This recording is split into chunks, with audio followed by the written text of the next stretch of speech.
so before this hearing even happened on Monday, and like I said, we're going to interview him, hopefully in the next couple weeks or sometime, we're going to interview Marco and really get his side of the story on this. I'm just going to go off like public information or information that he's made public. But two things happened ahead of this hearing over the ballot discrepancy. Number one, Zach Nunn personally visited Battaglia's home in order to persuade him to not be on the ballot or to take his name out of the race. His advice, he has not commented personally. His advisors have denied this and said that it was in regards to, I believe, some signatures. And so that happened. And then number two, Marco personally received a phone call from Robert Kennedy Jr. or RFK Jr. I should say, Robert F. Kennedy, whatever. Personally received a call from him, urging him to drop out of the race, and he said that it would be a personal blow to him if he decided to run, which is really kind of like for anybody involved in politics, that's just kind of a ridiculous statement. Like the fact that you would take, like if you're in this game, the fact that you would take any of this personally is just stupid. I'm sorry. Like you're in a really tough game. Like you're in a really like sometimes downright violent game, seeking that position of power. And like, so to like take things personally like that, it almost seems like it's a way to try to manipulate him. And and through all that, I'm really glad that he stood his ground. If these things are really true, he did, and this is in the Politico article, I should say. But he did provide screenshots of a number associated with RFK calling him, and with timestamps and everything. And it was about a 12-minute phone call.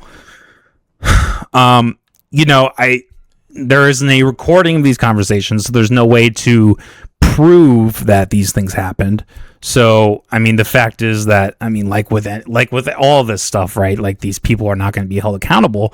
But if it was true that Robert F. Kennedy Jr. did this, that's an impeachable offense for sure.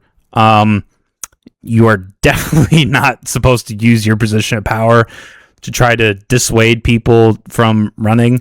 And it just shows the corruption. I think in one of the articles he mentioned Marco mentioned something about like RFK and Zach, or Zach Land, Zach Nunn. Like why? Like all these people have like super Iowa names. Like come on, man, like switch it up a little bit. But Zach Nunn, like that, they would all go hang out in DC or something like that, like which is like a low key bribe, right? Yeah, there's just some things about this that are really shady, really shady. I'm just looking to see if I missed anything. Oh yeah, there were claims that but there's a claim in the article. Let's just look at this real quick. Cool. Oh yeah, Ann Cool is the advisor to Zach Nunn's campaign. Claim that there's strong evidence Battaglia's signatures were gathered by dark money groups outside groups with ties to the Democratic Party. Which is the most vague thing ever. Like dark money outside groups with ties to the Democratic Party. I mean, you could tell us what that is, right? Like that would be like a good thing. Like if you're just gonna make that claim, maybe you could tell us the specifics on that and just not just make this general claim. If these people were actually doing their due diligence, that's probably what would happen, but of course it won't. And they are going forward and appealing this decision, which I think is good. Like I said, we're going to talk with him more. I don't want to give too much of an opinion on that. Like, I don't want to try to put too much of a bow on it because I am going to interview him later. But like, this is what I'm talking about. Like, I go on here a lot and I say that like Iowa is one of the most corrupt states in the country, and I still firmly believe that. And this in my mind solidifies that. Now the problem with all this stuff is, would it have been nice for there to be some kind of recording of all these events transpiring? Yes, that would have been great. But I mean, really, we're coming down to Marco's word, and in the case Julia's word, against the state, against the deep state as well. Now, does that mean that those voices are 100% credible? No, I think that would be intellectually dishonest to say that. But I know Marco. I've had him on the podcast several times. He's a good guy. Me and him probably wouldn't agree on every single thing, but I think his heart's in the right place.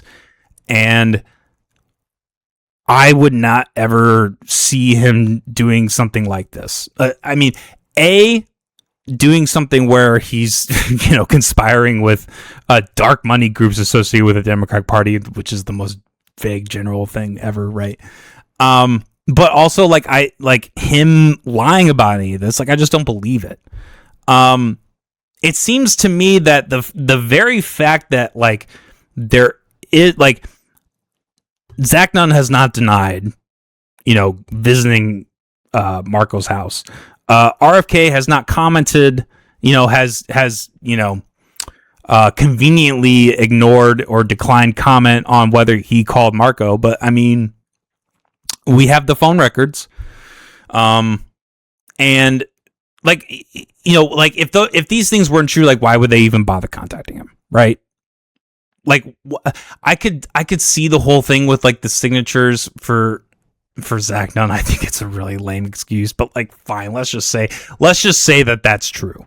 It's not. Let's just say for the sake of argument that was true. Then yes, he would be at his house maybe. Although I don't know why you wouldn't just call him or even email him. I mean, that seems like a pretty benign. I don't see why that's a thing that you wouldn't want on record, right? And obviously there's something about them doing this in a way that is not able to be recorded, they're doing this in person, and then RFK is doing it over the phone, which I guess could have been recorded, but his ass probably doesn't realize that, right? His old ass. I'm really curious to see how Marco that's one of the things I want to ask him in the interview. I'm really curious to see how he feels about this, personally with RFK. He was a big supporter of RFK, far more than I was ever willing to be, right? I've always had my suspicions about RFK, and this in my mind kind of solidifies it that, he and Tulsi Gabbard and Trump, they're all the same, right? They're all the establishment. So I don't know. I think